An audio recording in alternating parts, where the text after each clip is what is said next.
दोस्तों नमस्कार। राजस्थान में विधानसभा चुनाव संपन्न हो गए। प्रचार, मतदान और मतगणना, उसके बाद तमाम जो बातें थी वो स्थिति क्लियर हो चुकी है। राजस्थान में भाजपा सरकार बनाने जा रही है।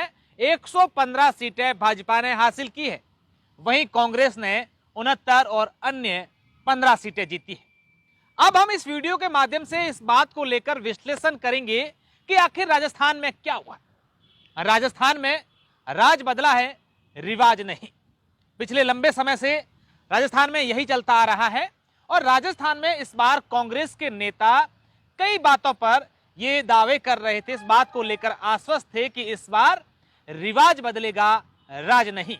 वहीं बीजेपी की बात करें तो बीजेपी ने इस बार ये कहा कि इस बार हम किसी को भी सीएम फेस आगे नहीं करके बल्कि कमल के फूल और मोदी के नाम पर चुनाव लड़ेंगे।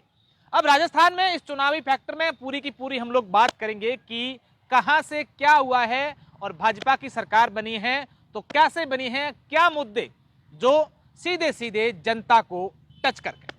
अब सबसे पहले कल के दिन की बात करते हैं। कल जब मतगणना शुरू हुई, 8 से 8:30 बजे तक जो बैलेट पेपर्स थे उनकी काउंटिंग थी और उसमें यह था कि उस हर राउंड में भाजपा आगे थी। लेकिन ये बातें की जा रही थी कि ओपीएस को लेकर जो है वो कहीं ना कहीं ये कांग्रेस के लिए मददगार साबित होगा, ओपीएस लागू होना। अब ऐसे में ऐसा क्यों हुआ, इसको लेकर अगर बात करें तो सबसे बड़ी बात जो है वो ये है कि 3rd ग्रेड जो शिक्षक हैं उनके तबादला पर रोक लगना, उनका तबादला नहीं हुआ। इससे कहीं ना कहीं 3rd ग्रेड टीचर्स है वो नाराज थे सरकार से। और दूसरी बात ओपीएस पर पुनर्विचार करने की जब बात सामने आई तब लोगों को ये लगा कि ओपीएस पर पुनर्विचार होगा तो ये लागू भी नहीं होगा। तो यही मोटा मोटी जो कारण है वो ये था कि बैलेट पेपर में ये रुझान आए। अब अगर अपन आगे बात करें तो सबसे पहली बात कि राजस्थान में इस बार मुख्यमंत्री अशोक गहलोत और तमाम कांग्रेस के नेता, चाहे राहुल गांधी की बात करें, प्रियंका गांधी की बात करें, खड़गे की बात करें या फिर जो भी यहाँ पर केंद्रीय राष्ट्रीय स्तर के यहाँ पर नेता आए थे, उन्होंने हमेशा एक बात पर जोर दिया, वो बात थी गारंटी। वहीं दूसरी, जब ये गारंटी को लेकर ज्यादा बातें होने लगी तो प्रधानमंत्री नरेंद्र मोदी ने जहां कहीं भी अपनी सभा की वहां पर एक बात को लेकर जरूर कहा, मोदी की गारंटी। और सबसे बड़ा मुद्दा इस बार राजस्थान में रहा हिंदुत्व और सनातन का। कहीं ना कहीं भाजपा इस बात को भुनाने में सफल हो गई। हिंदुत्व और सनातन के मुद्दे को लेकर हर समय भाजपा के नेताओं ने हर मंच से इस बात को लेकर विशेष जोर दिया और कहीं ना कहीं ये भाजपा के लिए मददगार भी साबित हो गई। बात अगर कांग्रेस की करें तो आप सोचिए, पिछले 10 सालों से कांग्रेस पार्टी लोकसभा में एक भी सीट नहीं जीत पाई है। और अब ऐसे में अगर बात आप देखिए, 2013 से 18 भाजपा की सरकार थी, 2018 में जब चुनाव हुए तो कांग्रेस की सरकार बनी, लेकिन 2019 में लोकसभा में सभी की सभी सीटें जो है वो भाजपा के खाते में गई। तो कहीं ना कहीं ये मुद्दा साफ हो गया कि प्रधानमंत्री नरेंद्र मोदी के प्रति जो है वो लोगों में आज भी लहर बरकरार है और प्रधानमंत्री नरेंद्र मोदी के सनातन और हिंदू धर्म के मुद्दे को लेकर के कहीं ना कहीं ये भाजपा के दूसरे नेताओं की हर समय जो भाषण में आई वो राजस्थान में काम कर गई। इसके अलावा अगर बात करें तो अशोक गहलोत हमेशा इस बात को लेकर कहते रहे कि हमने महिलाओं को फ्री में मोबाइल फोन दिए, अन्नपूर्णा फूड पैकेट। इस बात को लेकर आप जो ध्यान दीजिएगा, मैं 4 पॉइंट गिनाऊंगा।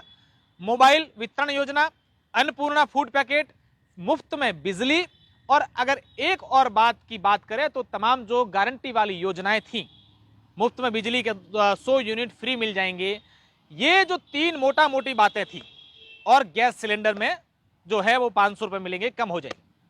ये 4 बातें कांग्रेस के लिए सबसे जो है नुकसानदायक साबित हुई।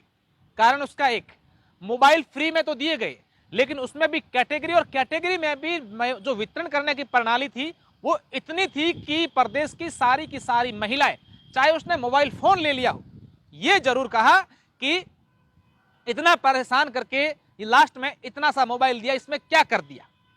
तो ये कांग्रेस के लिए सीधा सीधा नुकसानदायक साबित हुआ। वही Annapurna food packet, Annapurna food packet अगर उन्होंने कांग्रेस सरकार ने लोगों को दिया तो उसमें मिर्ची सबसे बड़ा मुद्दा रहा। मिर्ची खराब आई तो ये था कि ये तो सिर्फ बरगलाने वाली बातें हैं, जनता को ये बरगला रहे हैं कि इस प्रकार के लालच दे करके वोट लेने की कोशिश कर रहे हैं। इससे सीधा सीधा और अन्नपूर्णा फूड पैकेट में जो सामग्री थी वो बहुत कम थी, उससे ये था कि भी इससे तो हमारे कई ऐसे गांव में बड़े परिवार रहते हैं कि एक दिन का भी ये राशन हमारे काम नहीं आएगा, मसाले काम नहीं आएंगे। तो ये भी कहीं ना कहीं कांग्रेस के लिए जो है वो सीधा का सीधा इफेक्टिव रहा। ये रहा कि लिए तो सिर्फ और सिर्फ वोट के लिए ऐसा कर रहे हैं। मुफ्त बिजली की 100 यूनिट की बात करें तो इसमें जो है लोगों में विशेष नाराजगी नजर आई कि ये मुफ्त बिजली की गारंटी की बातें कर रहे हैं, लेकिन ऐसा हुआ नहीं। असल में कुछ परिवारों को छोड़ करके, कुछ उपभोक्ता को छोड़कर बात करें तो ये कहीं पर भी नहीं दिखा कि मुफ्त बिजली जो है लोगों को मिली। वहीं बात अगर इसके अलावा हम करें 500 रुपए गैस सिलेंडर की, तो वो भी मुफ्त बिजली की तरह नजर आई। उसमें भी लोगों में कहीं ना कहीं है जो कांग्रेस के प्रति जो है वो नाराजगी देखने को मिली। सबसे महंगे जो बड़ी बात है राजस्थान में कांग्रेस को इतनी मात मिलने का, वो है जुलाई 2020 का घटनाक्रम। अशोक गहलोत और सचिन पायलट के बीच की जो लड़ाई शुरू हुई वो कहीं ना कहीं कांग्रेस के लिए नुकसान साबित हुई, क्योंकि अशोक गहलोत ने इस बार जो है प्रेस कॉन्फ्रेंस पर, चाहे रंधावा हो या अशोक गहलोत हो, गोविंद सिंह डोटासरा हो, प्रेस कॉन्फ्रेंस पर ज्यादा ध्यान दिया। हालांकि कई जगह पर प्रचार भी गए, लेकिन जो पिछली बार 2018 में सचिन पायलट की सक्रियता दिखी वो कहीं पर भी नजर आई। यही कारण है कि कई उनके नजदीकी जो लोग थे, उनके गुट के लोग माने जाते हैं, वो हार गए और ऐसे में कई राजस्थान के जो है वो मंत्री भी हार गए। लाल डायरी को काफी अच्छे तरीके से भाजपा ने भुनाया। इसके अलावा थर्ड ग्रेड का तबादला हमने बता दिया। और मोदी का हर समय हर जगह पर एक नारा कि डबल इंजन की सरकार आ रही है। तो ये बीजेपी के लिए जो वोटर्स थे, बीजेपी लोग थे, उनमें ये था कि हाँ बिल्कुल केंद्र में बीजेपी की सरकार है और यहाँ पर बीजेपी की सरकार आएगी तो डबल इंजन की सरकार बन जाएगी। ऐसे में लोगों के काम होंगे। तो कहीं ना कहीं मोटा मोटी जो कारण है वो यही है कि भाजपा ने इस बार राजस्थान को फतह कर लिया है, यानी कि राजस्थान में राज बदला है, रिवाज नहीं।